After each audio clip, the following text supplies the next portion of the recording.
All right, what's the motherfucking deal? Welcome to Sauce Sports. If you're not familiar with Sauce Sports is a Houston, Texas homer network. So that means we're talking all sports, but only Houston. And we got a lot of interesting things to talk about this evening. Some things that I know have been a hot topic around the city, so we're going to definitely address that. But before we get into that, man, who do we have joining us tonight in the round table? Yeah, you know, it's your boy Breaking News, Bray in the building. Throwback Rockets. All right, no. already. You got your boy Hector Flores rocking the no longer Astros affiliated Fresno Grizzlies cap. Okay. You got to show them love one more time. It's all good, man. You know, while it's still cool. I see somebody say Braylon O'Brien. God damn, y'all trying to do my boy bad, man.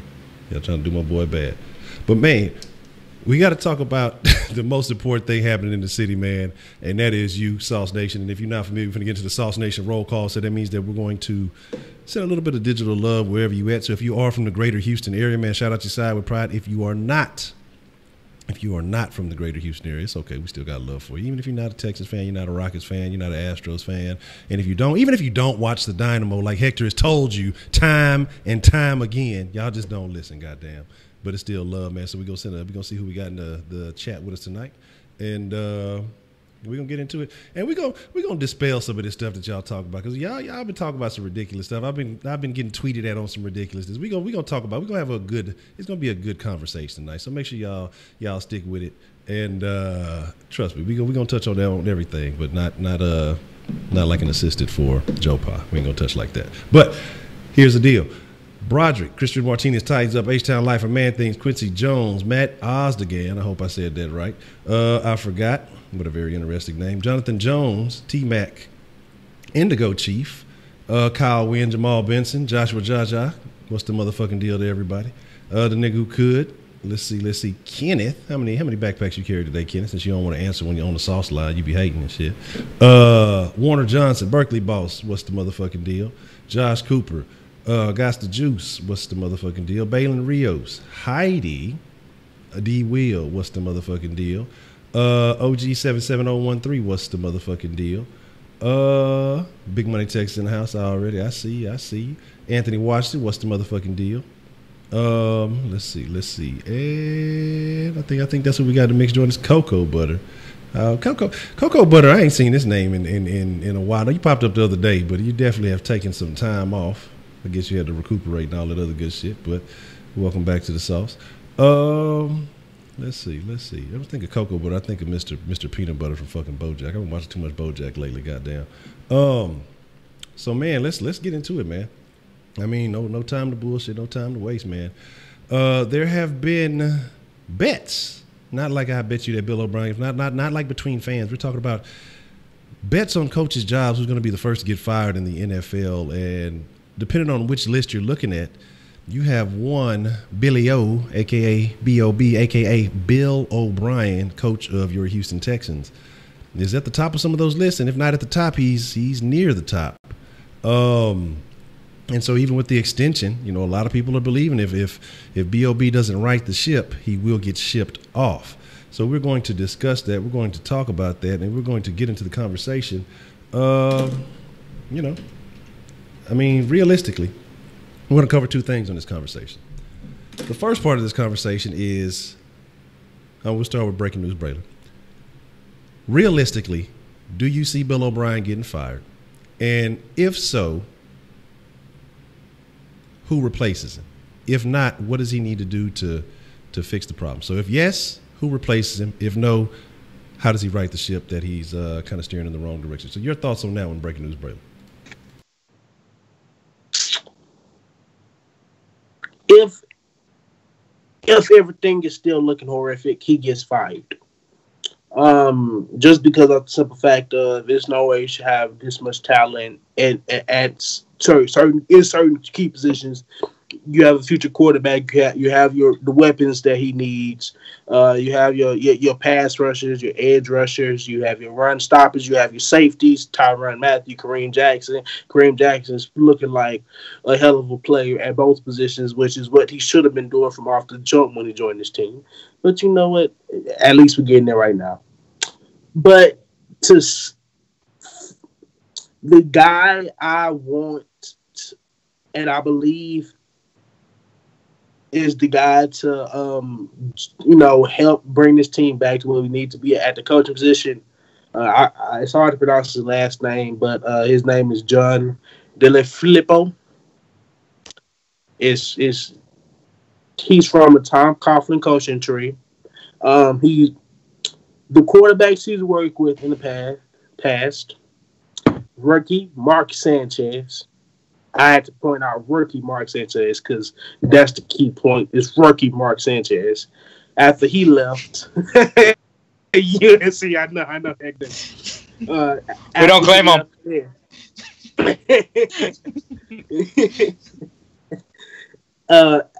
He was there for a couple of years, and then once he left, that's when Mark Sanchez went down. Then he went on, and he was with Eli for a couple times. For a couple seasons, he was with Eli. When Eli wasn't as horrific. After Eli, he went to Philadelphia. He's the guy that has helped develop Carson Wentz to what he is. He was there his rookie season. He was there his sophomore season. And actually, it was close to become he was going to be the offensive coordinator for the Eagles. They went with somebody else. And now these first 2 weeks, he's not an offensive coordinator for the Vikings. He's with Kirk Cousins, who is looking better than Kirk Cousins has ever looked. So, right now, his record seems good. And all I've seen is that all of the players that has worked with him has loved him. Something that we can't specifically say about Bill O'Brien, because interview came out, Shane Lechler said that he felt like Bill O'Brien was an asshole, kind of, sort of like a bit, didn't like him that much. But I think Shane Lechler was a bit salty. He got beat up by a rookie. But that's a different story, probably later on. But yeah, John DeFilippo. We will figure that out soon. His last name. Lil Flip, the coach?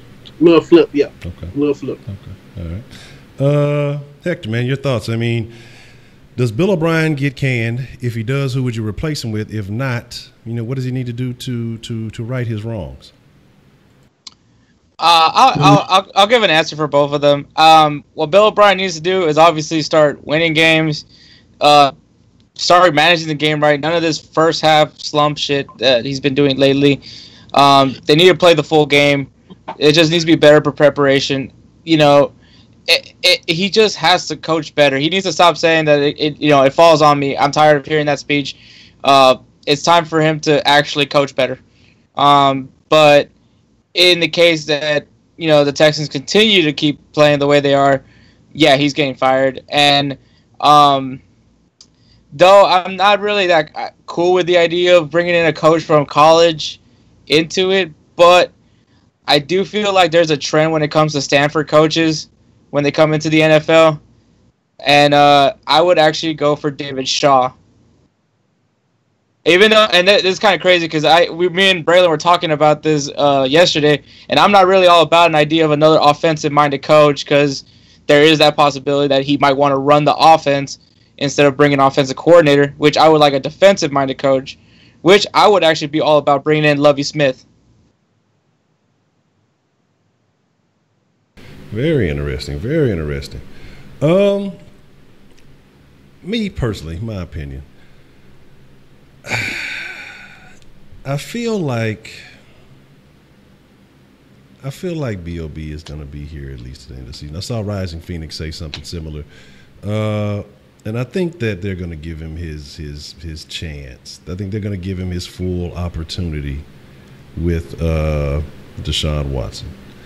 Even if it looks real ugly, because even if it gets to a point where there's no playoff chances, what's going to be the point of bringing somebody in midway through the season? I think it's going to be at the end of the season before what happens to B.O.B. finally gets truly determined. With the supposed extension and everything that's going on with that, the GM situation and all that other stuff going on, I feel like that's probably what's going to happen. Now, as far as another coach, I haven't really spent a lot of time thinking about it just because I don't think that situation occurs. And I just have a few issues with some of the things that people have been saying, and I just kind of want to open this conversation up because I want your guys' opinion on this too. Now, we were mentioning briefly before the stream. Now, I've seen people say it here in this stream, and I'm going to kill some of your hopes and dreams immediately. I'm going to stab them with a knife and just deflate them.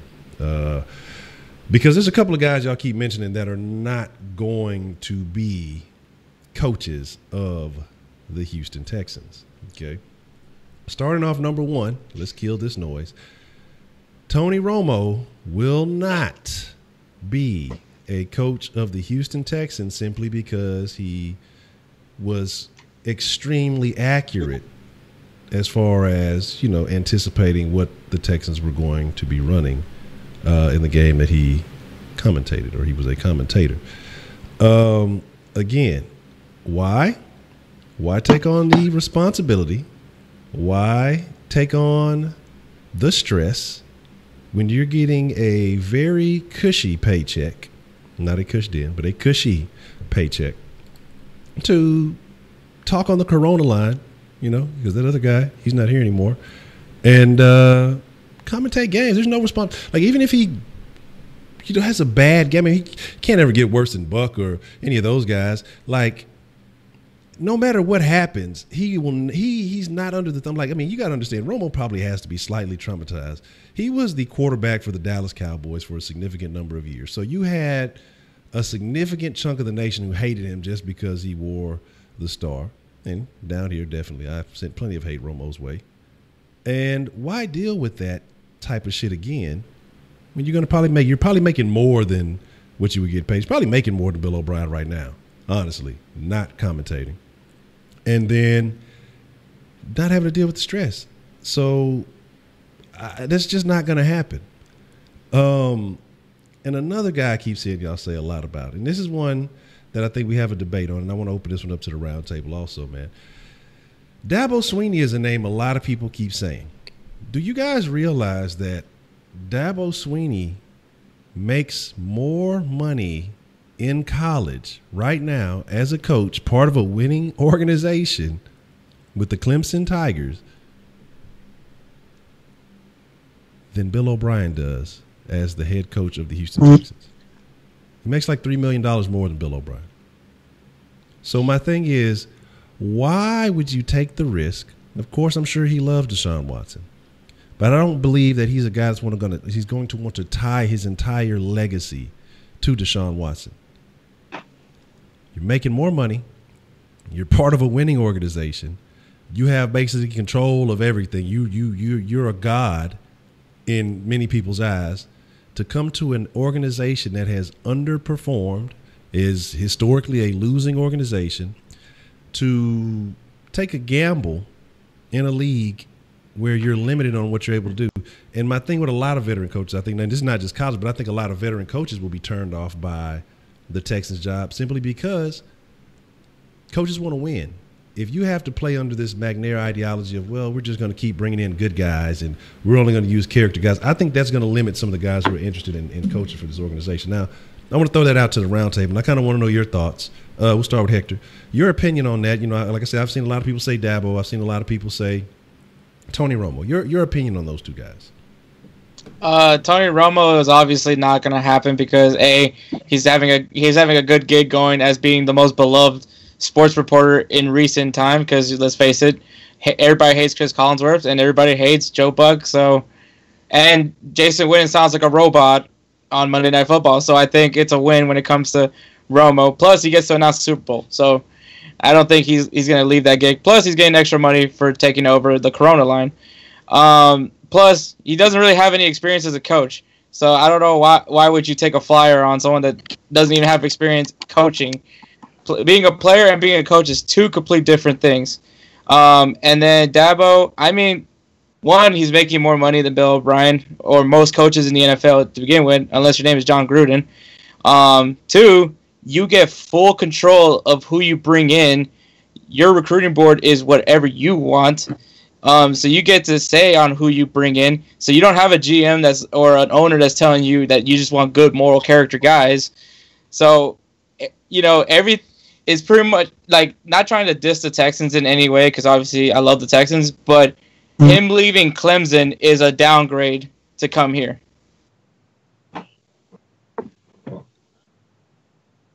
Definitely agree. Braylon, your thoughts on either one of those guys, Dabo or Sweeney? I know you had some thoughts, kind of supporting the cause. Why Dabo? I don't dab, so I'm not even gonna try it.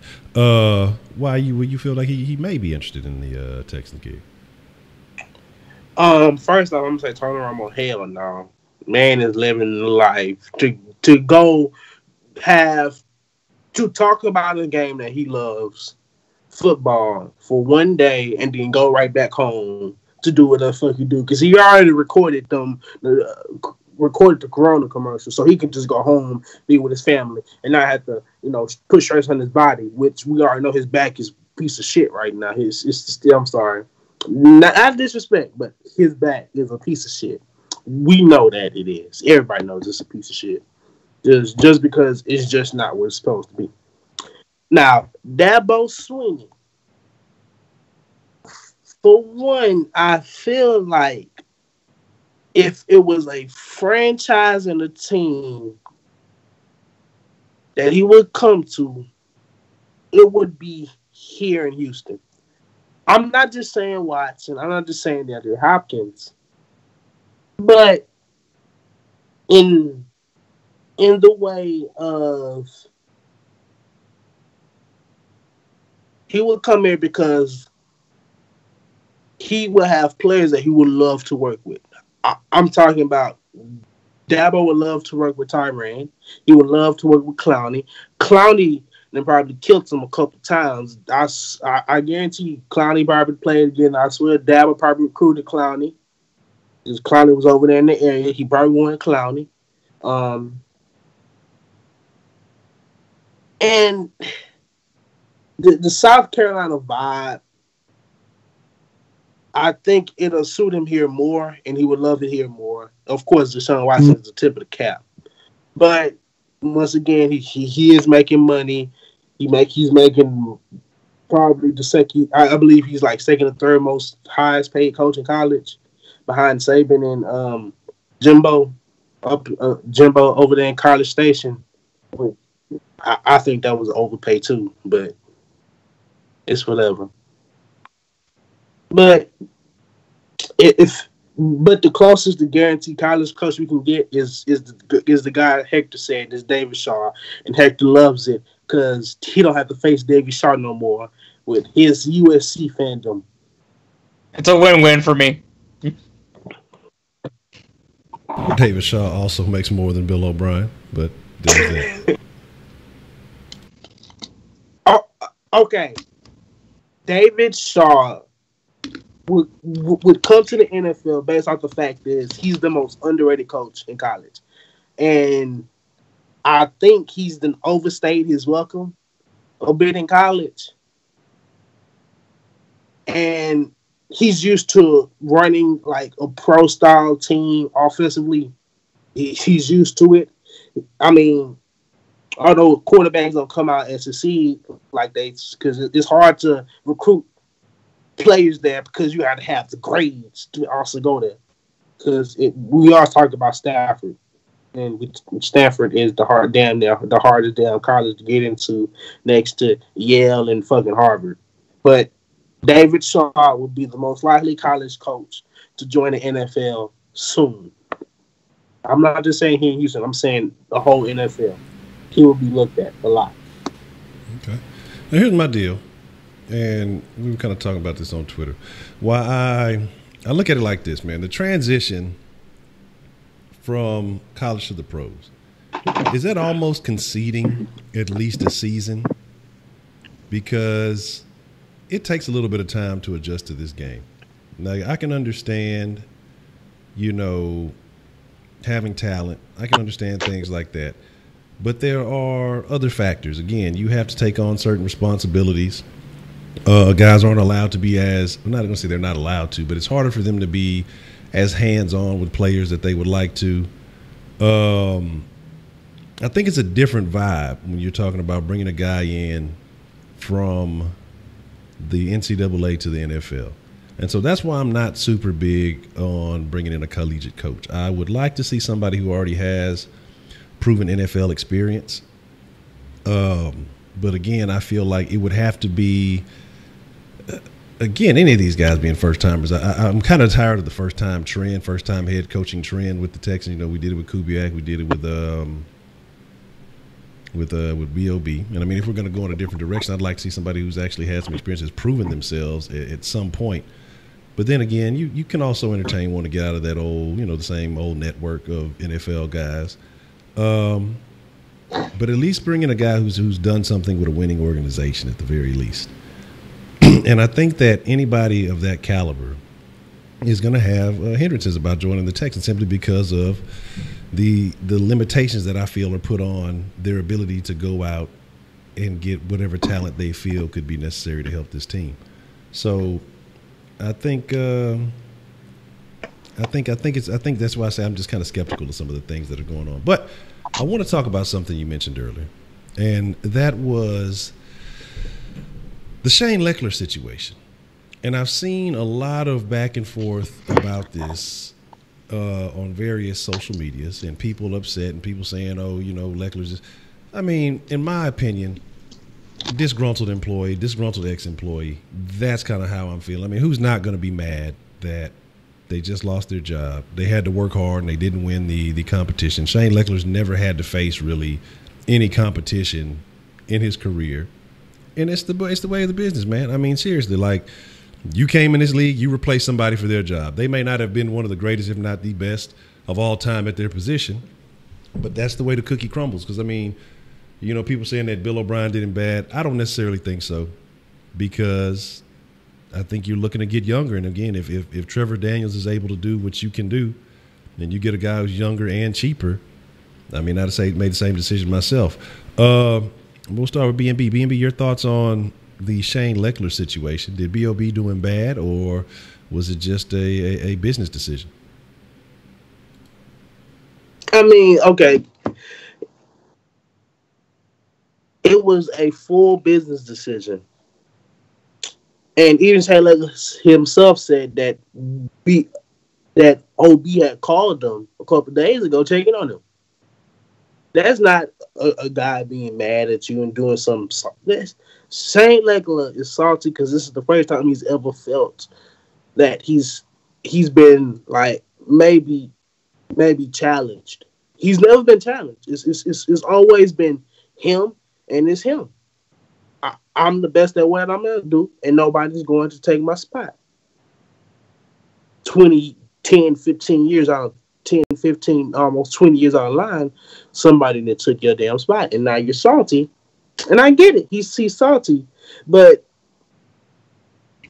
to go out and say what he did is beyond salt. This nigga is in the Atlantic Ocean. Matter of fact, fuck that. He's in the dirty Gulf of Mexico.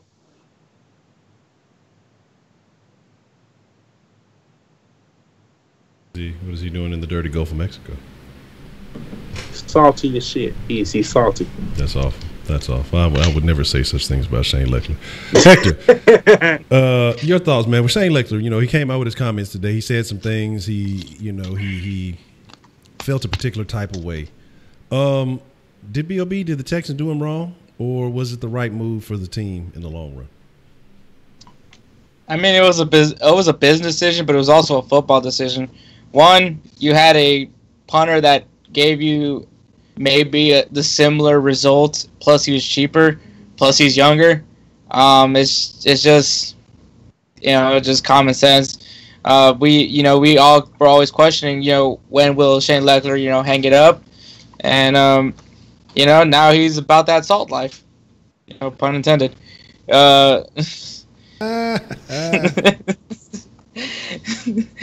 So I mean, like it is. I mean, I understand his frustration. I understand all that, but hey, nobody's called you, so I think he just needs to understand that maybe it is time for him to hang it up. I don't think he ever announced that he was retiring, but at this point, I think it'd probably be best to go ahead and just hang it up. I think what you just said there was a very, very vital point that he said nobody's called him. There's teams who have needed punters. I mean, shit. I mean, there's more than. I mean, he's more qualified than I'm sure some of the other guys that are out there that are available. But the fact that nobody has entertained it, nobody has, called off to the salt line, the Shane Lechler salt line, to holler at him. I think that speaks volumes. I think the Texans made the right move. Trevor Daniel, a guy he's been punting relatively well. I think giving you everything that Lechler gives you, and I think he will improve, as he gets even more acclimated to the league. And again, I think he has more upside. I mean, in the long term, more upside. Again, a cheaper guy, a guy that gives you everything you get. I have absolutely no complaints about them retaining the services of Daniel. And now, for those who were asking, he basically just said that he felt kind of done dirty. He felt like they worked him real hard, and then he ended up losing the competition. But he's never really had to compete before, so I think that's kind of a bit of the prima donna on his end. Having that expectation. He's probably had other punters come in and things like that, but never really had to battle them because he's just outshined them so much. And so he just felt like he got done bad. And like Brandon said, BLB has called, tried to reach out to him. They said that, they asked for the iPad back or whatever, where they, run their plays and everything. Said he never even touched it, but he did steal the charger. So he didn't give him back the, excuse me, the iPad charger, which was shady, Shane. It was expensive as shit. And he was smart as hell for keeping that whole, so he was. Fuck that Apple shit. God damn. I feel like Shane Lechler is that dude that takes the bathrobes from the hotel. like Oh shit! I almost damn spit on my drink. Goddamn. Yeah, he probably does. Fucking Shane. That's that A&M shit. But I ain't throwing no shade. But here's my thing too. I want to get to another topic, man. I don't know if y'all have heard. I don't know if people have been aware. A small little podunk ass town of Onalaska. There were some comments made by the superintendent, and I mean, we're gonna somewhat deep dive into this story because it's extremely funny. It's not funny, but there are some funny elements of it that I don't think a lot of people know, and we'll just kind of talk about the outcome. What do we think will happen? But it's going to be very interesting to see what takes place because I think this small comment may have the opportunity to turn into a big story when it shouldn't be really anything. But, in this day and age of social media and hype and outrage that people look for something to get behind and try to put a cause behind. So an Onalaska superintendent, basically, I guess he's a so-called Texans fan, basically made a statement along the lines of course, you can't trust a black quarterback to get it done. Now, if you're a Texans fan, you might as well say you can't trust a damn white quarterback because ain't nobody getting it done in a goddamn Texans uniform. Goddamn, maybe we need to go find us a Hispanic quarterback. But, but my thing is this though. But all bullshit to the side. The Texans made some statements about it today, and this is why I stand behind B.O.B. because I really feel that the players do fuck with B.O.B. man. Because we saw last year when people talking about his job was on the line, guys came out and voiced their opinion. They asked Deshaun about it today, his thoughts on it. He's like, hey, that's him. He has to deal with that. And I can understand that. And that's kind of how I look at a lot of things. Because if a person is in this day and age, if they're racist and they're saying these kind of things, it's their ignorance. Like, why am I going to get mad because you're the idiot? Like, that's not my problem. That's something that you have to deal with inside yourself on a daily basis. I don't give a shit. But I can understand. He's like, man, I'm all about the love. That's his problem. That's kind of his issue. They asked him if he's dealt with racism as a quarterback. He said, yeah, of course, so a lot of people like to say the shit is dead, but I don't think it's necessarily dead. But you learn to deal with the shit and you move on. Not saying that you don't make it a big deal when it becomes a threat. You handle that type of thing. But there's going to be ignorant people making ignorant comments for the rest of your life. If it's not something racist, it's going to be something sexist. It's going to be some type of prejudice, some element to it. It's just they just hate the fucking Texas. They gonna say something stupid. I say stupid shit all the time. It just happens, but not to that degree. But again, so the thing is, JJ kind of came out. He didn't really give too much light to it. He just said, we shouldn't give light to the situation, shouldn't even acknowledge it. But Bill O'Brien came out, and he seemed visibly upset about the whole situation. He basically stated, that Deshaun is the embodiment of football, the kind of guy that you want on the field, and he's the kind of character of player that you want off the field. Of course, Texans all about character guys. They had to throw that in there. But just saying that, that it's crazy that this day and age that people still have to deal with this type of ignorant BS was the term to quote him. But so he seemed visibly upset, and I think that B.O.B. seems to be a guy that goes to bat for the players, man. And so I think that's the element of part of the reason why he was sticking around, because I think had that situation would have went any other way last year, I think that locker room could have easily have been lost. But again, it comes to the fan side of it where he just has to coach better. But I kind of want to know your guys' thoughts and opinions, and I'm going to kind of get into a few more details about this superintendent that some people may not know. But I want to know, we'll start with Hector, man. Your thoughts on that whole situation, and what you feel about what do you think the outcome will be for the Onalaska superintendent? Hopefully getting fired. I mean, I'm pretty sure there's a bunch of parents right now that do not want at least I won't say racist. Well, yeah, it's pretty racist, but an ignorant person being what was he, a principal or like? No, superintendent, head over the district. Oh, that's even worse. That's even worse. So I mean, I don't think anybody would want somebody that ignorant to be setting, kind of be the example for your school district. So that already there's he should be getting fired. Two.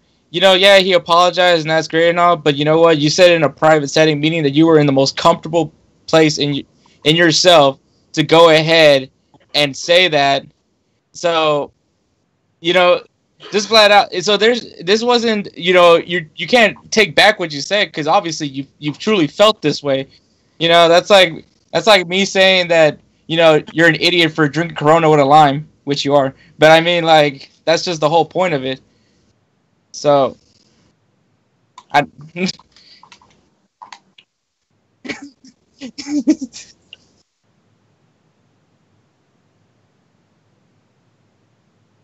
I should unmute that. But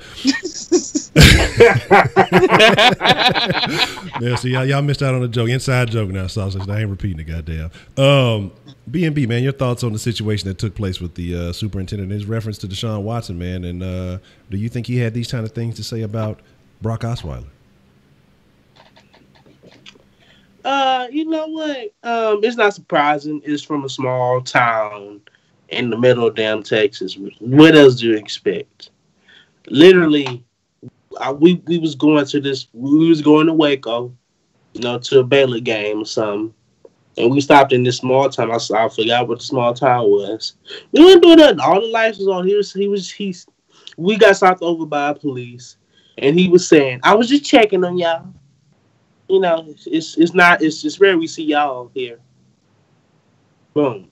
So it's not surprising in Texas. Well, the small towns apparently run the damn state because that's how the state is a red state. Because whatever city you go to, it's a Democratic city. If you go to a major city, it's Democratic. But apparently, it's enough small towns around here to make the state Republican. Don't know how. That system is so damn broken. But that's some type of Christian shit. But it's not surprising. But to be truthful, to know the team has a coach that the players can trust, that the players know that he will stand up for them, is possibly the best thing that's come out of today. Now, funny thing about Onalaska, you made your comment that they don't see too many of y'all. I don't fit in that category. No way. But the thing is, I believe between the junior high and the high school in Onalaska, there are 9 black children total. So they don't probably see too many of them, and I'm sure that they are located, might all be one damn family. Who fucking knows, man? That's not a lot of people to be represented by. But The funny thing about him, he was the I believe they had him as the civil rights director of the school or something like of the district. Like he had a couple other positions, and one of those was something like the civil rights director of the district, which I find painfully funny. You know, so painful. I said this. I just had to discuss Stephen A. Smith real quick. But I mean, it's just it's crazy. I wonder what he had to do to get that job, to get that gig. I mean, come on, man. It's crazy. But again, when you don't expect to have to deal with situations like that, and then he said that he was trying to send that in private. So my thing is, we need to get down to the bottom of the problem. Who was he sending it to, and why don't people know how to use social media these days? We've seen it with Kerr. We've seen it apparently with the superintendent. We've seen it with other characters throughout the last year or two. What's up with sports and social media, malfunctions? We've had wardrobe malfunctions around the Houston area, but these social media malfunctions involving Houston have started to get out of line, man. So we got to figure out what the ultimate issue is with that. So here's what we're going to do. We're going to open up the Sauceline. I got a couple of texts. I'm going to read these texts first, and then we're going to open up the Sauceline. We've got a couple of more things that I want to cover, a couple of more things that I want to discuss, man. Somebody, I don't know if Kenneth is with us this evening, but somebody had a rebuttal to a comment that Kenneth made last night. And so I don't know if he is, I don't know if he's available, but we'll see. We'll see exactly what's shaking. First and foremost, says, shout out to Chandler, man. He says, shout out to Honcho, Hector, breaking news, break. Say, I actually think we should go after Matt LaFleur. I said, imagine we got Dabo Swinney. What would your reaction be if he came? I don't think he would come. I'm not even going to entertain the idea of it, because it's just the factors are leaning not only to a no, but a hell no. Because again, like I say, he gets paid more than B.O.B. doing what he's doing right now. He's in a winning culture that he's you could basically say he's built. Got a championship there, so again, in college, he's going to remain king. That's his stomping ground. He comes to Houston, loses one game, people are going to be trying to pull up on his doorstep. He ain't going to want to deal with that shit. He's like, I've seen how they did the Matt Schaub. Now, the only tie there is, well, of course, you have Deshaun Watson. But again, you're going to have to come here and try to deal with this O-line and everything else. I mean, you have your pick of the litter of players in college. And again, when you win, that brings in more recruits. In the NFL, it's more of a money thing. So you have a different layer that you have to deal with. As much as fans, as we being fans, want to say, hey, this guy should come play here. We got all this talent here. It's not like the college game, man. There's too many factors that as a coach who's in the conversation for one of the best teams the last few years, you wouldn't want to give that up to go. I think to go play in a risky situation for a team, again, like I say, historically has been subpar. You know what I'm saying? And not to say, I love the Texans, but you look at the statistics. We have a losing record. We have been not very valid. You know what I mean? So when it comes to the coaching scene. But Matt LaFleur is an interesting one. And that's a name I've heard floated about. That's a pretty interesting one. But Mike, I say, to me, honestly, like I said on Twitter, my opinion is the solution is, instead of trying to revamp and redo this whole thing, you have to go and find you an OC. You know what I'm saying? You have to go out and find you an OC. And B.O.B. is going to have to be willing to relinquish some of his duties and say, hey, you know what? Okay, let me take a little bit of food off my plate. Let me scrape my plate a little bit. And there goes Kenneth. He must have tied some shoes late at school today. And he's going to have to take some shit off his plate for that to come to fruition. I think that would actually, I think overall, again, that would definitely be a bigger benefit to the team. You guys have any comment on that? I will say one thing, though, about if Bill O'Brien was to hire an offensive coordinator. You got to remember the last offensive coordinator Bill O'Brien had, and I don't think I trust his judgment for an offensive coordinator. poor judge of talent, you say? I mean, the guy ended up getting a defensive coordinator position with the Lions after he left with us, so which I don't know how that came to be. That was horrible. That right there was unexplainably horrible. Oh man, good question, man. A very good question. The next question that we have. Shout out to Jay Dizzle, man. And this is something that I've pondered. We say things. Now, do I honestly believe that? Because I'm going to segue into this question. Do I honestly believe that Robert McNair is a trendsetter? Is he progressive? No. And this ties in with one Shaw that you guys had mentioned. And I think y'all know where I'm about to go with this as far as talking about head coaches. Jay Dizzle asks, the question is, could you see Robert hiring a black head coach?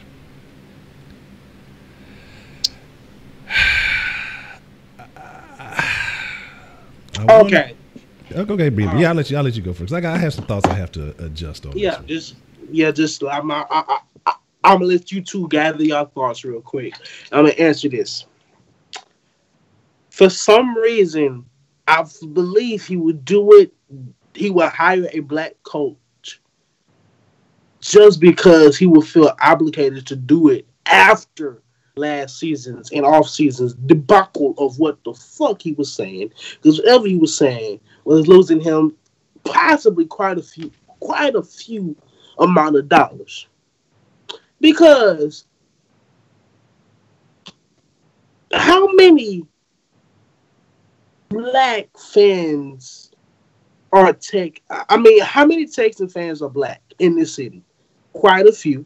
This city is and then when he target them, the other races are seeing it, and he's losing quite a few. But if you were to hire a head coach to be black and then have a black quarterback, and then he'd be like, oh shit, okay. And in his old white mind, he would be like, yeah, let's do this. It ain't white, but it's still right. I don't. For some reason, I feel like he will feel obligated to do it. It's still hard to come up with. Could you repeat how his thought process would go one more time for me, please? I would like to hear that again. I was trying to break that up. Could you repeat that for me one more time? Yeah. My main key point here was to say he will feel obligated to hire a black coach. Although it ain't white, it's right in his mind for that moment.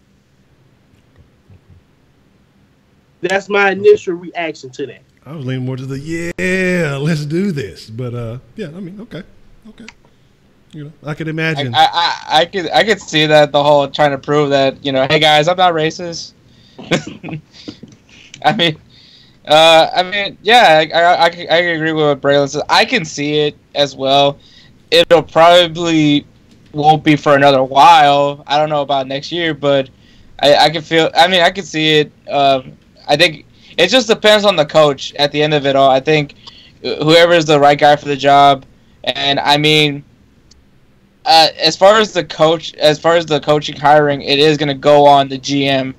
So then that's the other issue, is that we're going to have to trust that Brian Gaine brings in a coach for this team. And honestly, since him and Bill O'Brien are a package deal, and if Bill O'Brien continues to do terrible, I feel like we might as well end that whole experiment with Brian Gaine and bring in pretty much a whole new culture to the team, which would suck because that means we're talking about a rebuild. But I think it would be a something better, and hopefully we get something right. Now, interesting thing with what you just said about if we let go of Bill, him and Gaine are a package deal. How does that look to other GMs across the league? This Brian Gaine comes in for a year, you can him. You guys promised him, he's going to have an extension. All this. Like, does that create a distrust of the Texans? Because we heard the fake news about the Texans aren't entertaining anybody who kneeled and all this stuff. We heard all kind of rumors. I mean, we heard all kind of negative rumors about the Texans in the offseason. But an actual factual situation, well, it hasn't taken hypothetical factual situation, if that was to happen. I mean, what does that do to them? I mean, does that make would they consider us one of the more poorly ran organizations? I mean, I think we're kind of in that conversation now. But I mean, if you're willing to bring a GM on for a year and can him, I think you have to open up that. Like, people are going to say, I'm not going to fuck with the Texans. I mean, it's unstable over there. Who knows what's really going on? And so that's something that would be concerning. That's why another reason why I just don't see. I don't know. I mean, they've kind of put themselves into a situation. Like you say, if you let Bill go, but you don't let Gaines go, and you're still keeping some of that same ideology, then you're bringing in a coach who's probably not going to be on par with, that same belief. It's probably going to be somebody from the damn Buffalo Bills. And then, I think that opens up a whole nother can of worms. And again, rebuild. And I mean, shit, if you going through a rebuild, then you might as well be okay with taking the losses. I think it's a fucked up situation, and that's why I'm just hoping that the fucking shit can get fixed. I mean, I'm not sitting here hoping for a rebuild, obviously, but especially because we're on a time limit with Deshaun Watson. If we go on a rebuild, that means we're gonna have to pay Deshaun before we actually see what this team could really be. But the thing is just the coaching's got to get better. I feel like they have to become more aggressive in the free agency. We've been constantly been scrutinizing this general manager, as well as Bill O'Brien. Me, not so much, but I mean, we've been very critical about these guys, and and we're not saying to like go ahead and just wipe everything out. We just go to rebuild mode. Obviously, if things get worse, then we're gonna have to talk about this a little bit more. But that is just an idea that I just felt like we had to bring it up. Especially because the fact is that Bill O'Brien likes Brian Gaines, so it kind of seems like that would, if we let Brian Gaines stay, that means he'll bring in a guy that he likes, and chances are it'll be the same thing again. But if we were to do a whole culture change, I mean, that's just a thought, All right, I'm gonna address these. Got a couple of more text messages. We're going to open up the line. I see we got to take somebody requesting that we open up the line. They have something to say. Broderick says, you guys are all forgetting one interesting factor that lures good college coaches into the NFL. It's not the money or the power, but ego. Ego is a motherfucker.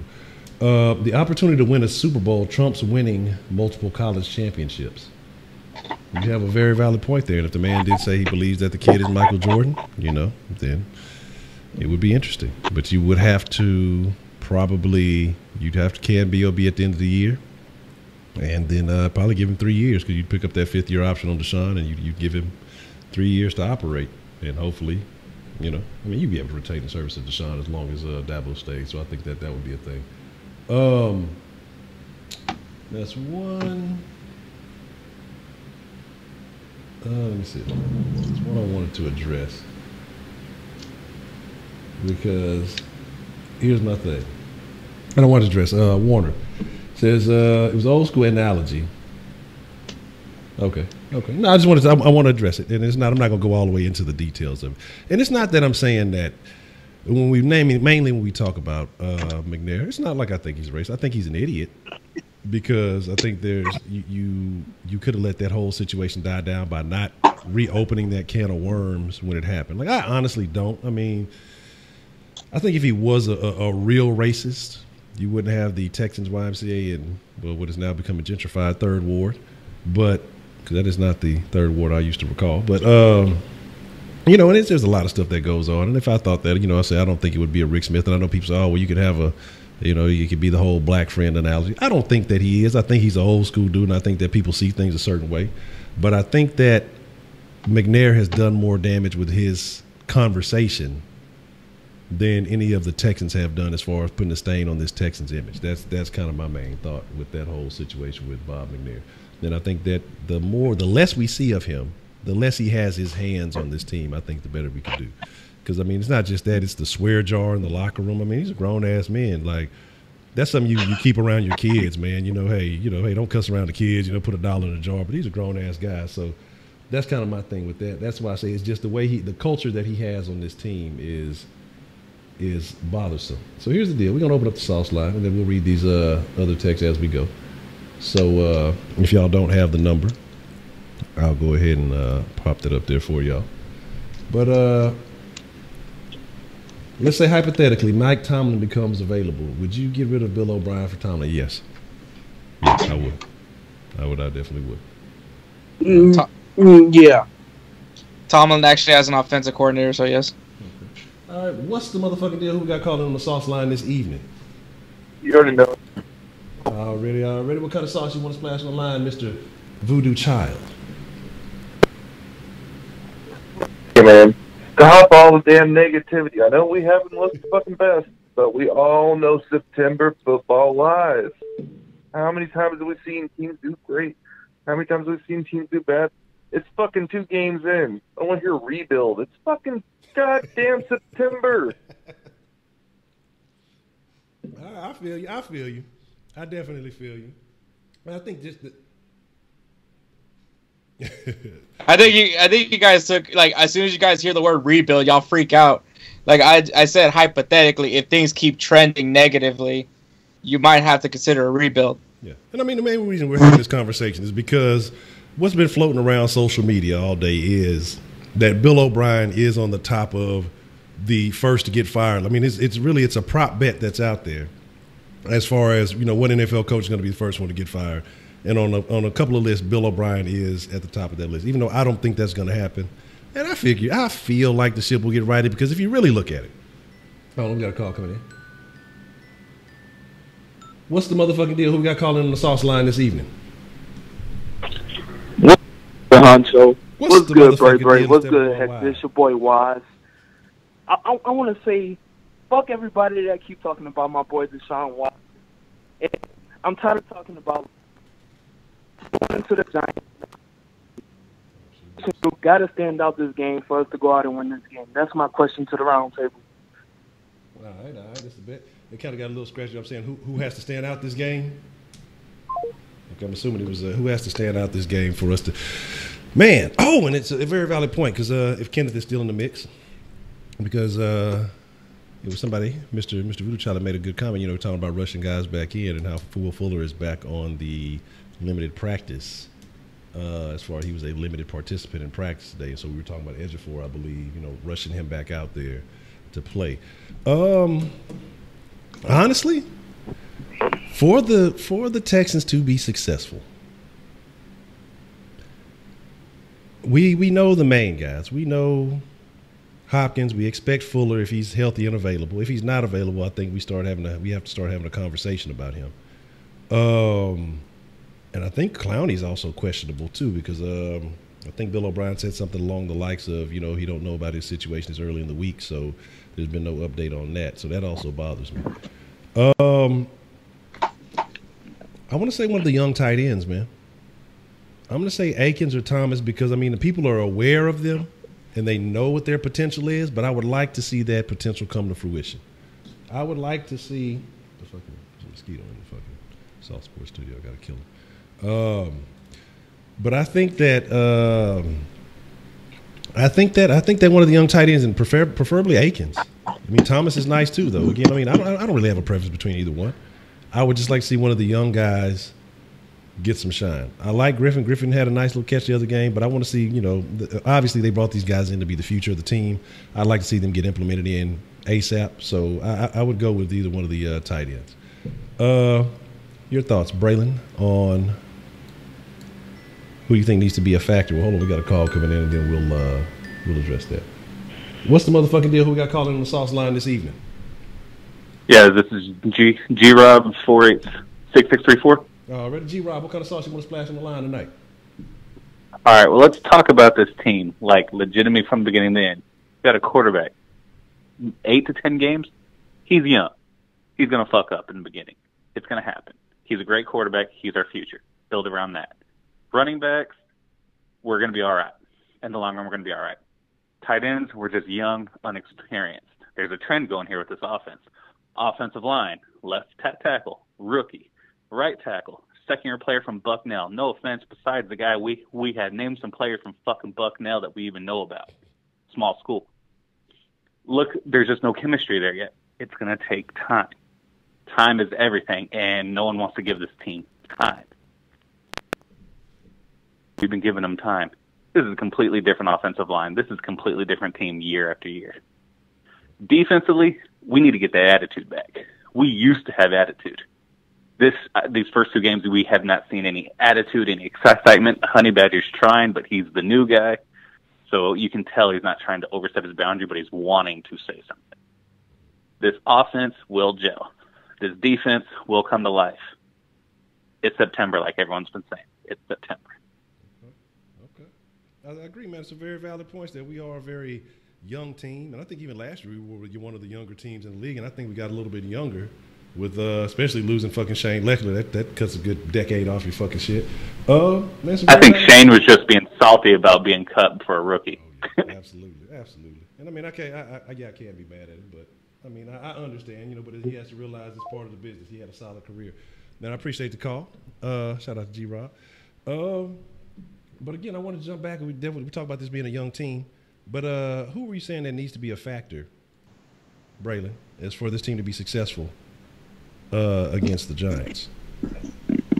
You know what?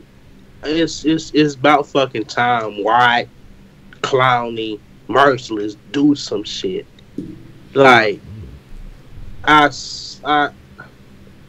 okay, White has been, impactful, but he hasn't made that splash. He hasn't made the finishing his sacks. He hasn't done that yet. We haven't seen Whitney get to the quarterback yet. And Clowney ain't even. Clowney played one game, couldn't get off his man. And not only could he get off his man, the next game he gets hurt.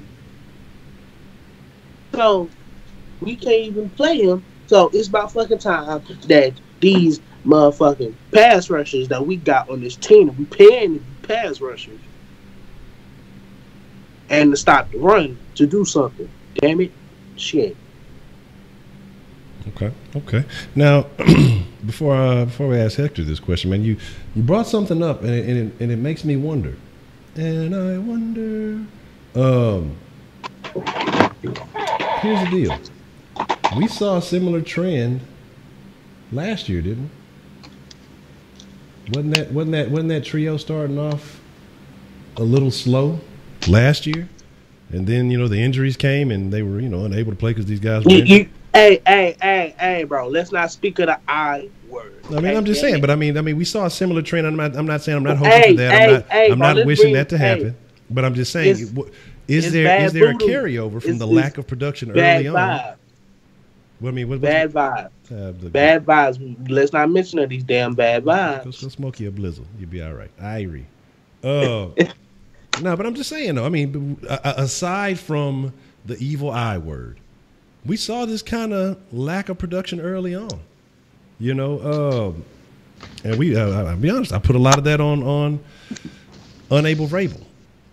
But now, I mean, is this a thing? I mean, is this something that we have to look forward to? The guys that we're looking at to be the stars and the leaders and the guys on this team, are they losing some of the ability? I mean, are teams figuring them out? Are they figuring out what to do with them? I think that's something we have to kind of consider. But Hector, your thoughts, man. What do the Texans need to do? Who needs to step up for the Texans to be successful against the Giants? Coaching. They need to prepare, man. Like, I'm tired of these slow first halves. They need to play the whole game. I mean, you're going up against the New York Giants, who look to be an easier opponent. Their offensive line is actually worse than ours. So this is where the team has to prepare, because the thing is, though, even as bad as the Giants look, they do have weapons. So honestly, Eli can just have a lucky game, and because the Giants have been a team that we've struggled with, so they need to prepare. They need to do whatever they can to keep Odell covered, let Saquon not go off on us, and even like the small role players that they have in Sterling Shepard and Ingram, they need to prepare for this game.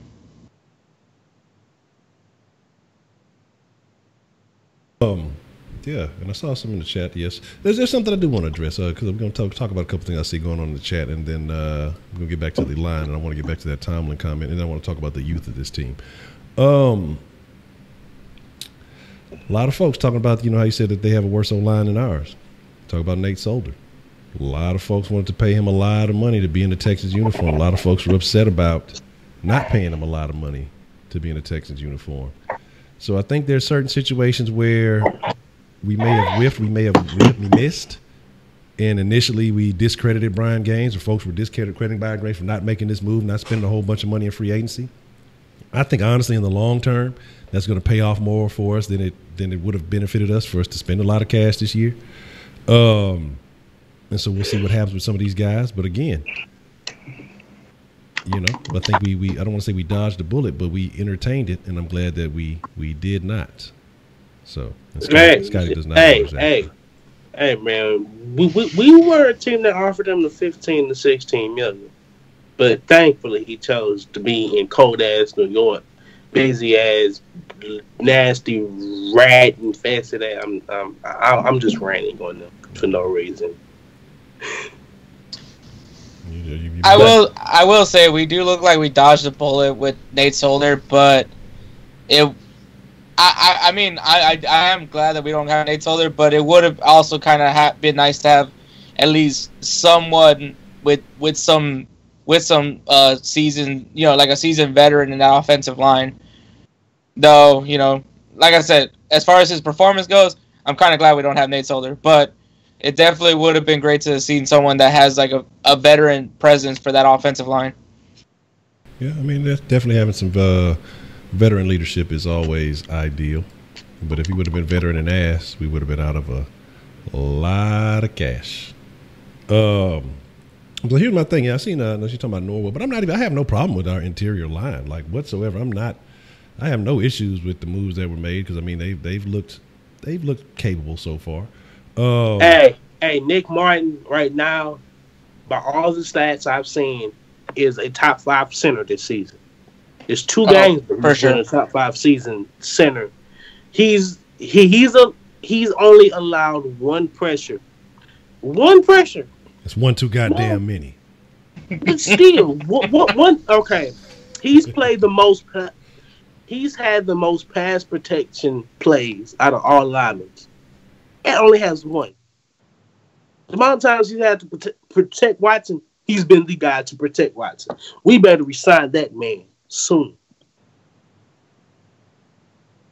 Yeah, absolutely. But I've always been a fan of Nick Martin. He just had, a couple little ankle issues, but I've always thought he was a capable lineman. I've always liked what he brought to the table.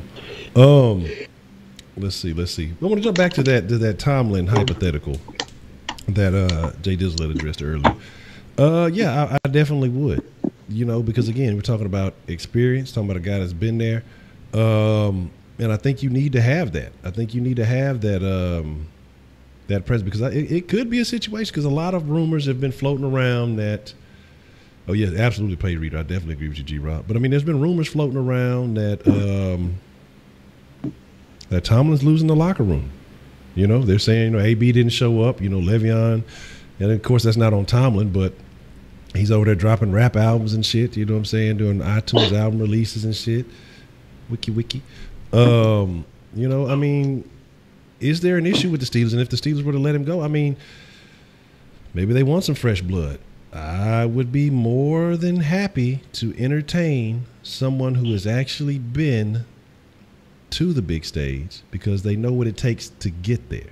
It's not about, speculating and let's try some of this and try some of that. They know what it's going to take. So, you say Tomlin, Bob, not click. You need someone off of Ty staff with some attitude. Man, I definitely agree with some attitude though, because I think again that's part of the situation that culture that we have is.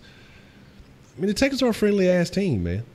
I mean, let's just be honest about it. We talked about. Again, in like that Patriots game where they were getting hits on Brady and picking him up off the ground and shit. Did you see any Patriots player picking up Texas players? Hell no. They didn't give. They were spitting on it. I saw some spit. I saw somebody spit out their mouthpiece and spit on a Texas player. I don't know who it was. I'm making it up, but it sounds good. It gets you angry. But I mean, they look as if they were just like in most of the leagues. And I mean, like I say, I'm not trying to be negative, but it's a point to where I'm being realistic. And until we show different, you know, again, the AFC South is not the easy division anymore. It's not the easiest division in the league anymore.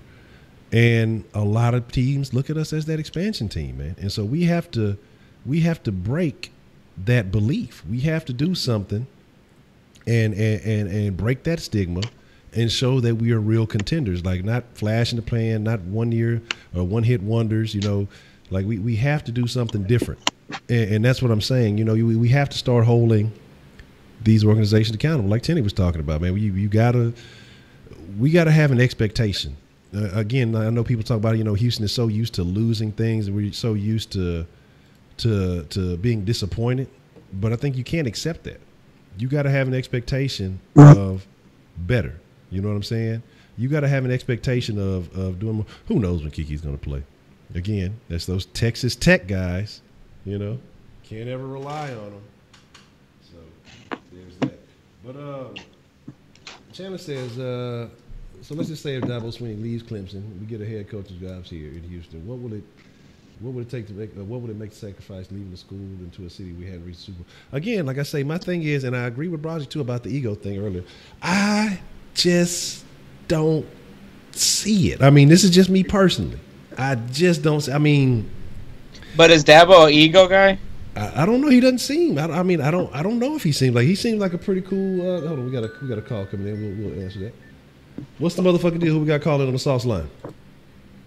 Hey, yo, Honcho, this is Dylan here, and I just, like, thanks for having the stream, and this is kind of a question that's not really about Houston sports, but still Texas sports, and sorry to interrupt this, like, conversation y'all have been having, but I just wanted to know, like, what do y'all think, like, what would you give Texas, since I'm an Aggie, what would you give Texas A&M, like, I think it's going to be a close game against Alabama since it was against Clemson, so that's all I wanted to know, and thanks again. Okay. Appreciate you calling in, Dylan. Hey man, you don't have to apologize for the conversation. That's what the sauce line is for, man. Y'all call in. Don't be afraid to use it. Matter of fact, let me drop that back over there so y'all can see. That's the whole point of it. I be beefing with Aggies, man. I'm gonna be honest with you. So you're probably not gonna want my opinion because I'm not gonna give it very favorable. But I'm gonna be honest. I haven't been keeping up. I really don't keep up with the college as much as, you know, I'm still disappointed my Cougs taking that L. They were cheated. Ed Oliver was held multiple times. But we're not going to get into that. The game is what the game is.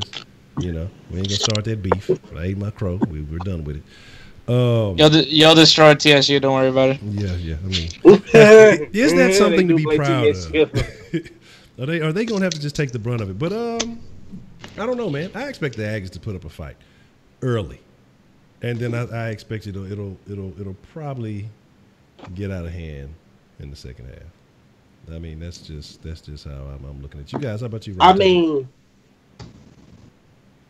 A&M has the talent to beat them, but I just don't think that group, along with Jimbo, has been together long enough to beat Nick Saban and his team of NFL first round picks. What do you know? You're a Georgia fan, so what does that mean? Yeah.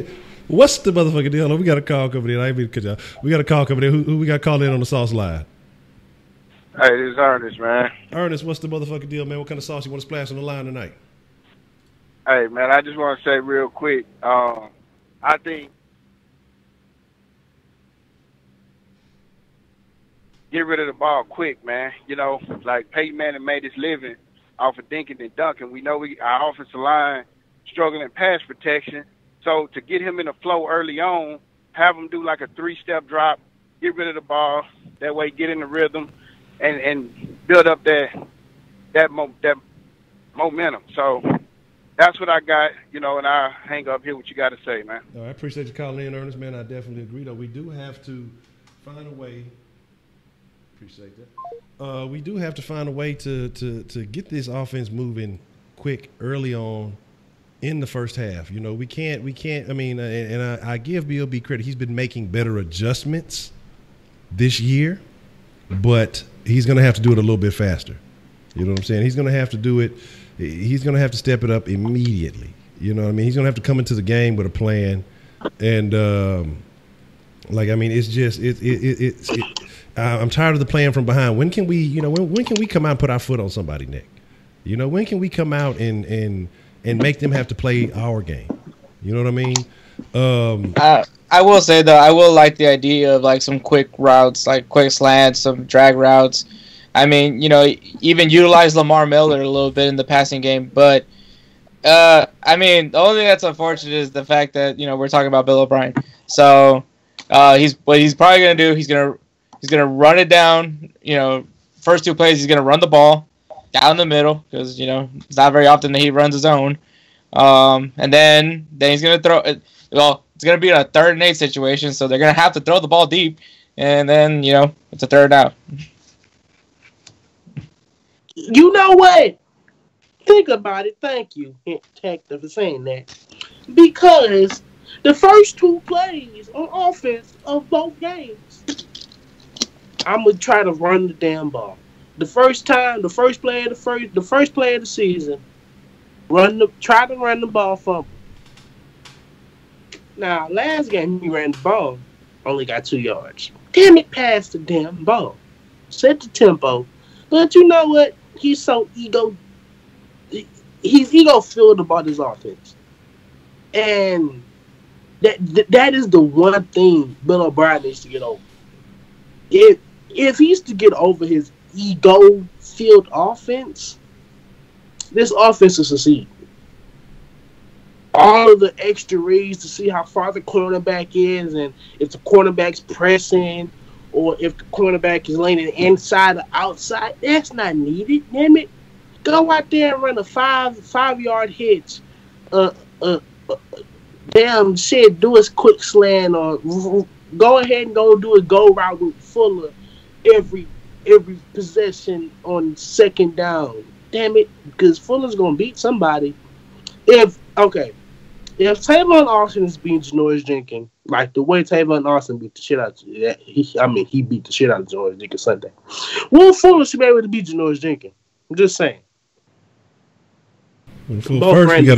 First we got to make sure that fucking Will Fuller's available because he's back on the goddamn limited participation with that goddamn hamstring.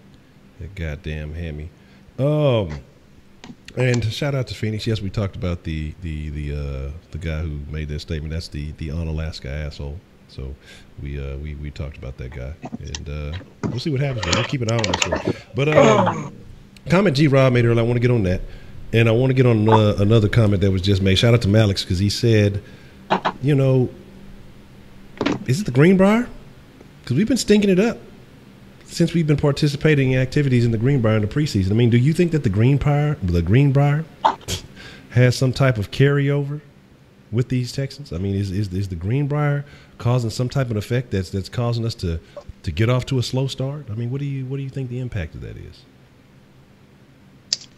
Honestly, man, it's kind of annoying because of the whole thing that, it's so hot in here. I mean, everybody else does their off-season training here in Houston. Mind you, the Rockets do have like a court, and then the Astros, they go to Florida. But I mean, shoot, everybody has to deal with this weather at some point. So I mean, and it kind of does make you tougher, especially having to run this humidity. So I wouldn't say the Greenbrier is the main issue, but I wouldn't be against him coming back to Houston. Hey, the Greenbrier has a history of having teams with bad records. The Saints never won more than 8 games when they was at the Greenbrier. Just saying. I say that's B.O.B.'s way of hiding our weaknesses from the fans. Ain't that a bitch? That's fucked up. But again, like I said, I want to talk about G. Rob and the comments he made, about this team being really young. And I mean, he has an extremely valid point. Bucknell, that is a serious situation. It's going to take a little bit of time to adapt to that league talent, but I felt like I was more comfortable with Davenport on the left side as opposed to being on the right, but I guess they feel like they're going to develop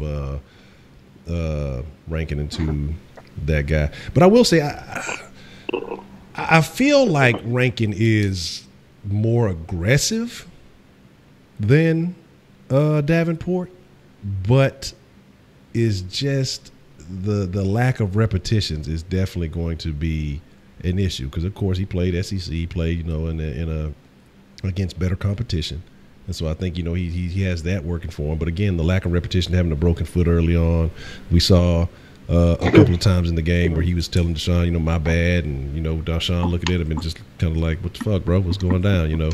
Situations like that. So I think that it's going to take a little bit. Maybe that I don't know what they can do to get the line to work together late and maybe to stay after practice and then work on something. I don't know what it's going to take because, again, without actually seeing those pressures, it's just going to take a while to adjust to understand how the guys next to you work. Let's see. It's a young quarterback. He's going to have his ups. He's going to have his downs. And I think a lot of us, anointed early with the, being a champion and things like that. What's the motherfucking deal? Who we got calling on the sauce line this evening? It's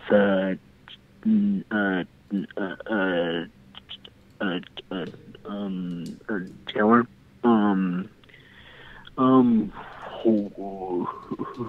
Who would y'all's next coach be? Should be Tyler Sweeney or Mike Tomlin or Matt LaFleur from Tennessee? And that was my question to you guys. Okay. Shout out to Chandler, man. Always holding down the sauce line. So shout out to Chandler, man. I always appreciate Chandler holding down the sauce line, man. Again, like I say, I don't want to speculate on guys that aren't necessarily available. My Dabo situation, I've kind of explained a couple times. It's hard for me to see him leaving a comfy position and come into a position where you're basically going to have to start from scratch and probably get paid less. Matt LaFleur already being in the NFL, I can see him wanting to move up. I could see that more so. And the Mike Tomlin situation with him not necessarily being available, we'll kind of have to see how that works, man. We kind of have to see how that works. Mentioned on Matt LaFleur, but Matt LaFleur, whatever you want to pronounce it. Gucci Man LaFleur. Gucci Man LaFleur. That's his nickname. Basically, if he come to Houston, Gucci Man LaFleur for sure. So we got LaFlame in Houston. Now we have LaFleur. Yep. Okay.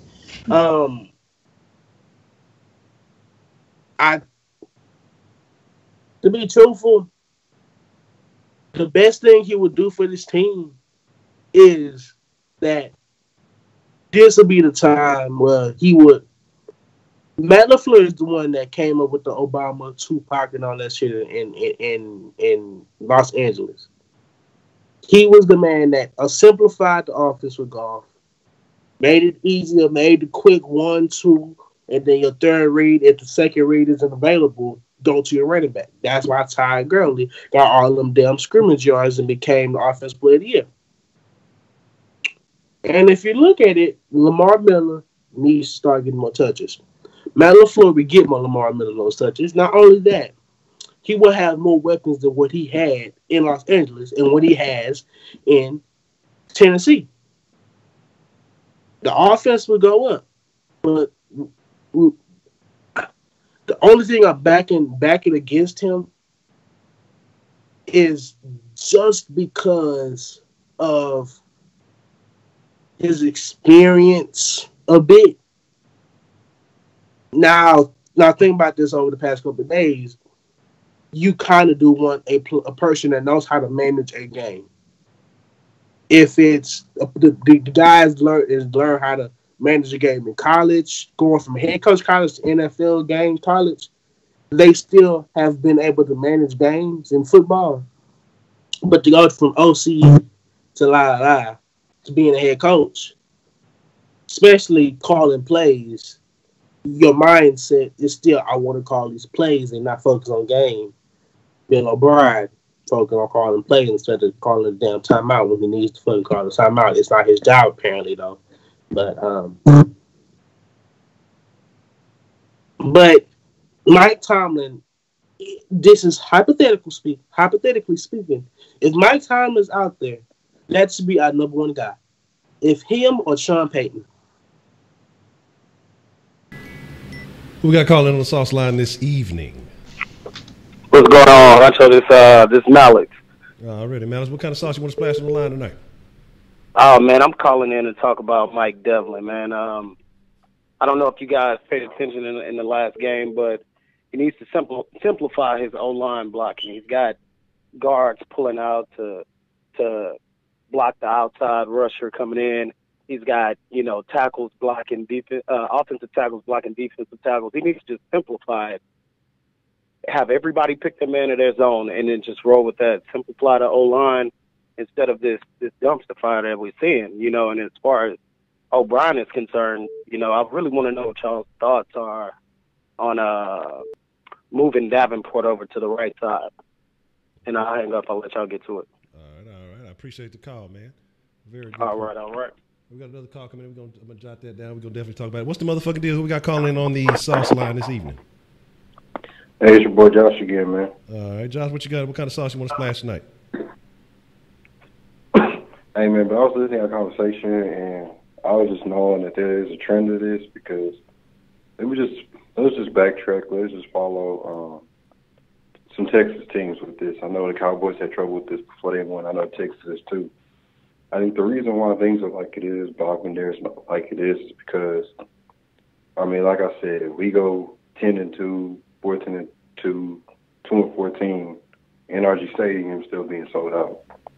And I think that's the reason why we're not as aggressive as other teams because look where the good teams are located.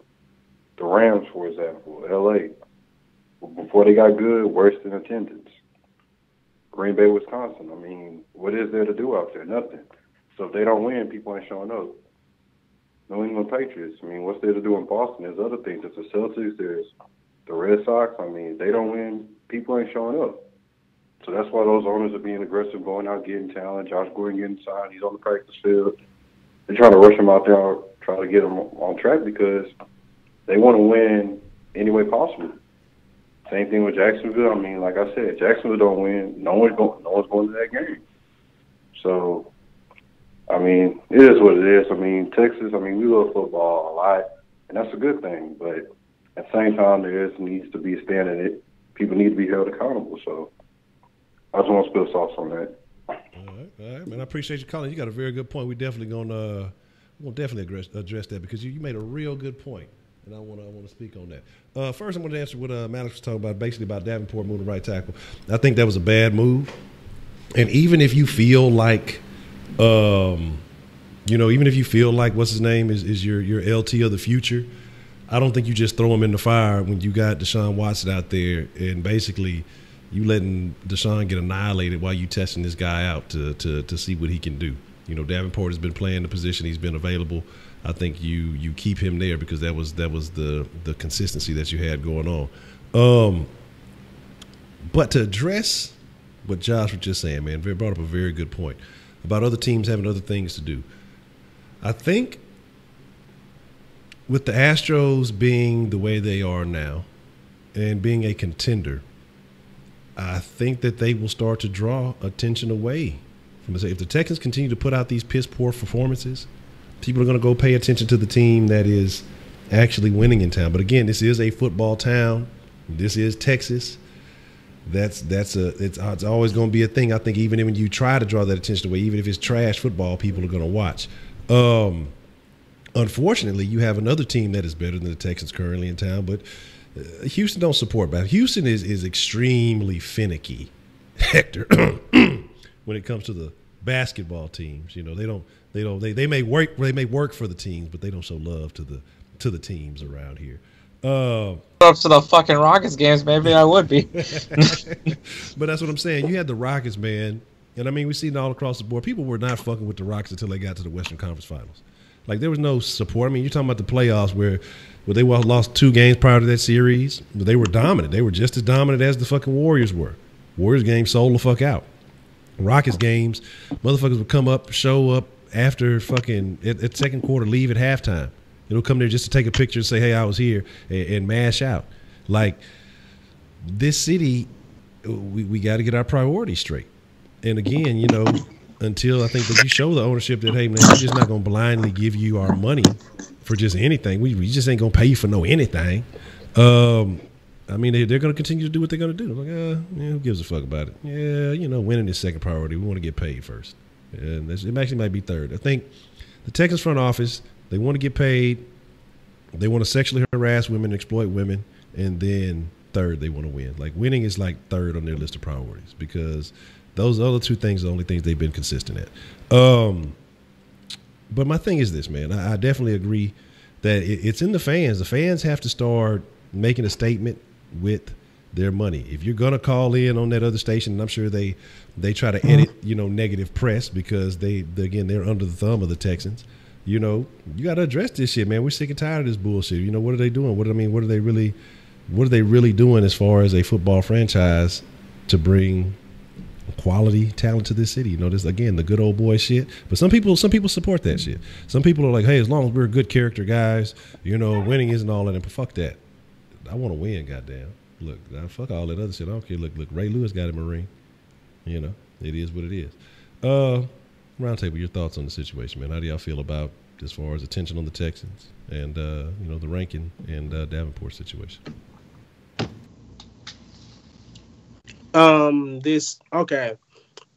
Rankin and Davenport, although they've had some horrible bads, they've shown flashes of being able to dominate at the line. And if you don't follow this, man, you might want to go ahead and go on Twitter and follow Pat D Stat, because every game on Tuesday, after the games on Tuesday, he goes play by play. He posts plays where they're doing good and they're doing bad. He explains the situation. Go and follow that, because then that right there gives you great sight. Pat D Stat is probably the best person on 610 and all them other radio stations, whatever you want to call them, because he's actually giving you insight and he knows what the hell he's talking about. Telling you that's one thing.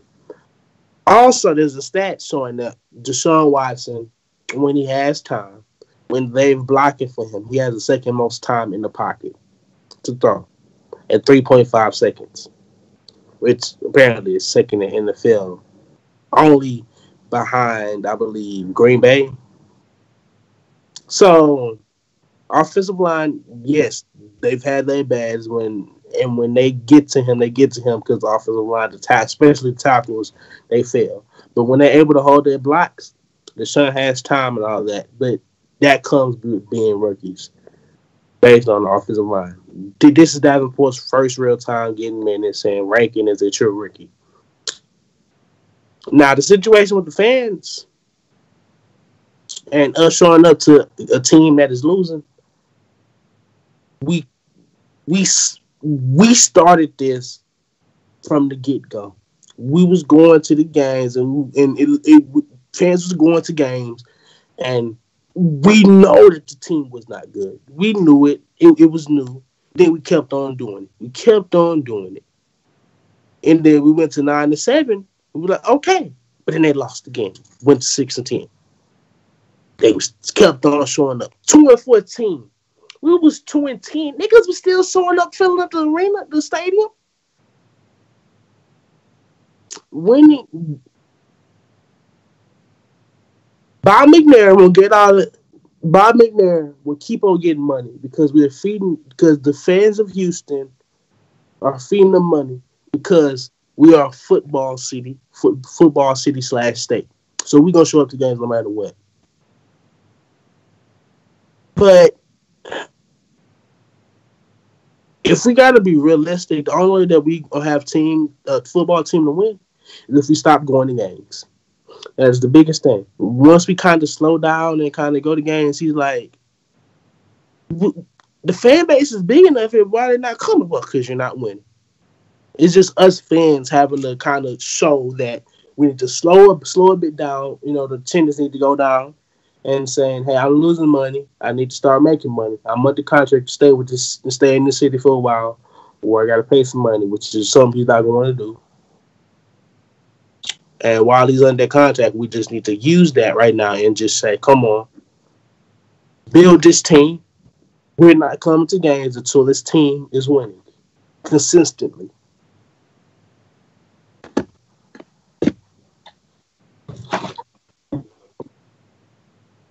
It's to the point of it's saddening. You know, like I said, I don't want to go all the way, jump off the cliff, but it's getting to a point where it could get very bad if things don't get fixed soon. Hector, man, your thoughts on the situation? I mean, Braylon's got a point there where, like, you know, Bob McNair is still making his money, and that's, in the end of it all, that's all that really matters. But unfortunately, I think Tenney talked about this. As much as you want to try to boycott the team, there's still going to be people that show up. You know, there's still people that are going to come to the games. You know, if they're in town and their team's playing, they're going to go. Or people that just like football in general will go. So, I mean, in the end of it all, I mean, Bob McNair still got his money. People are still going to buy the jerseys, the shirts, you know, freaking the hats, anything that they can wear to rock the Texans. People are gonna still buy it, and Bob McNair, either at one point he's just gonna have to finally just care about winning, but who knows? Or maybe one day someone will come in and buy the franchise. I see somebody saying boycott. No, not necessarily boycott. Look, just don't look. You can watch the game on TV for free. Fuck it, don't. Yeah, you ain't got to just don't go to the stadium. You know, like that motherfucker look shit, desolate. But all you need is a $30 little antenna, and you ain't paying. And after that, you ain't paying no more because the games are locally broadcasted. You would never miss a broadcast, a national broadcasted game, because it's either going to be on 36. I mean, not 36, 39, or it's going to be a 13, or it's going to be on Fox or CBS. You ain't missing no damn games in Houston. I'm going to address this last comment here. Then we're going to wrap it up. And then for those of you who were in the Kush Den last night, you know I made a certain announcement. But you know what it is. So, you know, it'll still be at the same time, same place, but a new situation. So make sure you're there for that. And we'll do that reveal at that time. And again, for y'all, well, tomorrow is the birthday. All I want for my birthday is for y'all to take the sauce, share the sauce, spread the sauce all over the city. So whatever side you're on, tell 10 people, tell your friends, tell your mama, tell your cousin, them, tell everybody about the motherfucking sauce. We're trying to get this thing where it needs to be. Now,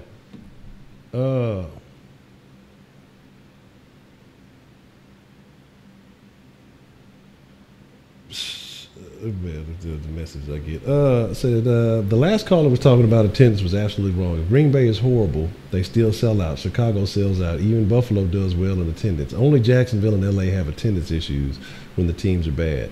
So for those of you who are going, to say Baltimore should show Baltimore up. Attendance is horrible. Baltimore attendance is horrible. Just saying that. Yeah. But I mean, we're talking about Texas, and you know, again, it's going to be different cultures in different cities. But should fans start showing up with bags on their heads? Should they show their disappointment in various ways? I mean, should they show that, hey, you know, this is a team we love, we want to be here, but we're disappointed in the product on the field? I mean, is it time for that? Is it time for the paper bags? I don't know y'all's thoughts. I'm gonna tell y'all to look at a international soccer team right now, Manchester United. Their fans have boycotted. Hey, no, Manchester United is not. You may be booing them now, but you know right now this is a good example. They are boycotting the organization because they are not doing what they need to do and get the personnel and players right. If you go to Texans game, and of course you want to support the team, what you could do is, not wear a jersey, go to the game in the regular clothes and your regular old t-shirt, pants, You know, you ain't got to go all out with all that.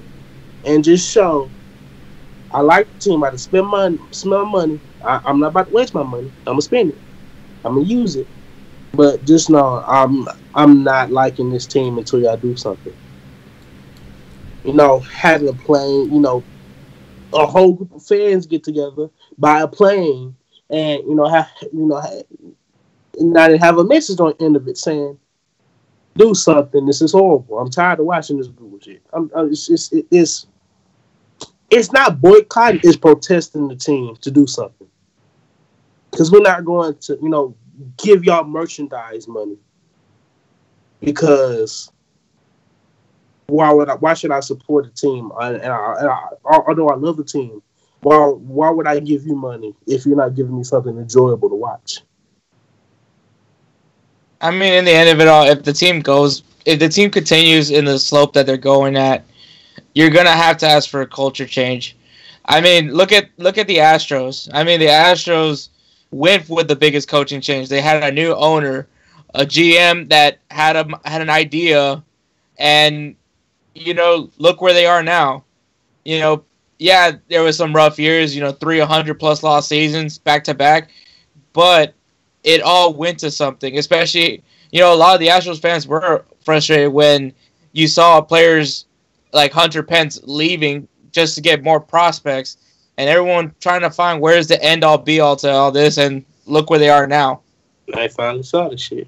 Hey, well, serious niggas, fuck Boston Red Sox. Y'all ain't winning shit. You gonna whip y'all asses in the ALCS if y'all make the ALCS, and y'all beat the Yankees, because right now your all-time record against the Yankees is pretty bad. Run tell that. You tell me. But man, like I say, here's the thing, man. I'm trying to get I'm trying to get back to my positivity. I do my woo size every morning and all these things, man, to try not to get to a point where I start thinking about the Texans and get down about it.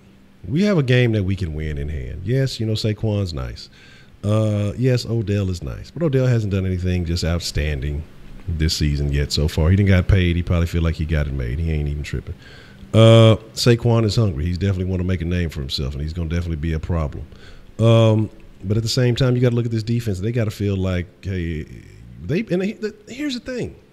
The defense played well against Tennessee.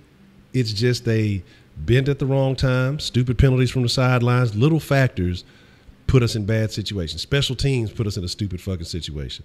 So like I said, I mean, looking at this fucking Giants team, again, they have pieces that can be dangerous, but I feel like we have pieces that are equally capable of preventing that from happening. It's just going to take some time to see what happens, man. I'm going to try to end this on a positive note. We've been highly negative. We've been look. I ain't trying to go into the greatest number in Texans history with the negativity. I'm not going to be here tomorrow all upset, a year older, fucking mad about this goddamn Texas team. So I'm gonna get positive, man. Like I say, it's the week of my birthday. I'm gonna get positive. I'm gonna spin it. I'm gonna fucking spin it. And if they depress me this weekend, then hey, you know what? Then we'll deal with it that time. But I'm finna up the positivity. Texas gonna win this game.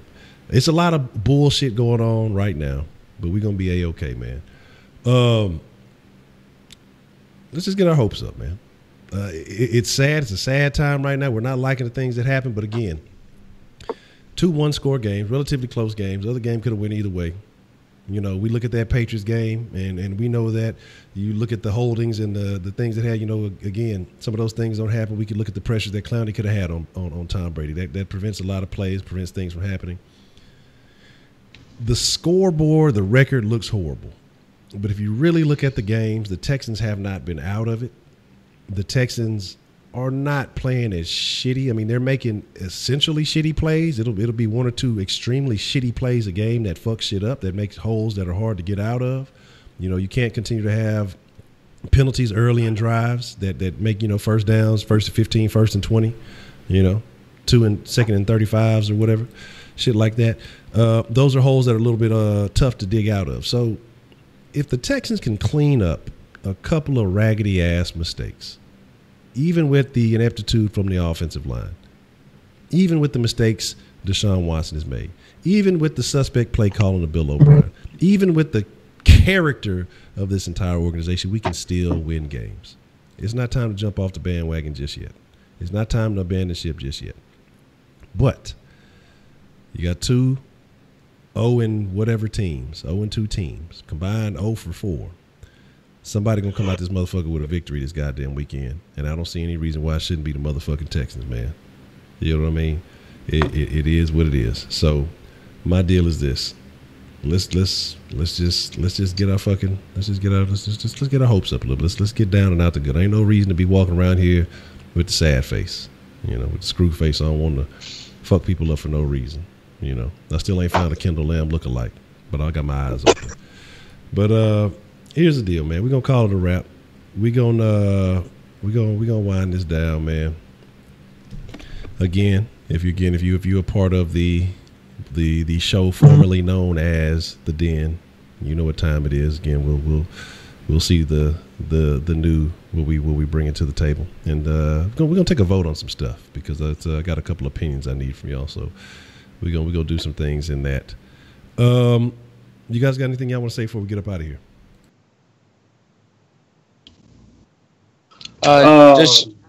You take it, Braylon. All I want to say is this is just beginning of the season. We've had a lot of good and we have some bad, but the bad has outweighed the good at points. Don't get discouraged. It's just the beginning of the season. Like I said, we 0-2. Shit. 0-2 team made the playoffs last year. The Saints made the playoffs. They could have went the Super Bowl, but you know they had a stupid safety. But we ain't got a safety that stupid, you know. But just stay positive. It's September. We got 14 more games to go. So hey. Yeah, watch the Dynamo. Oh, thanks, Braylon.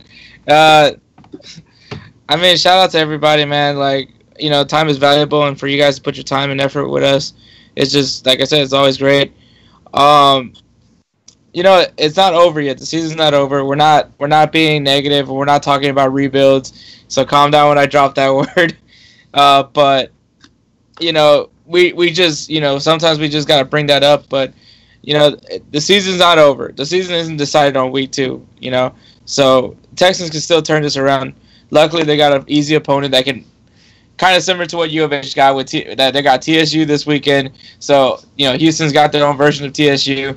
They blow them out, and then maybe they got some confidence going into the rest of the season. So that's all I really got. And Astro's current magic number is 2. Unfortunately, they're losing right now.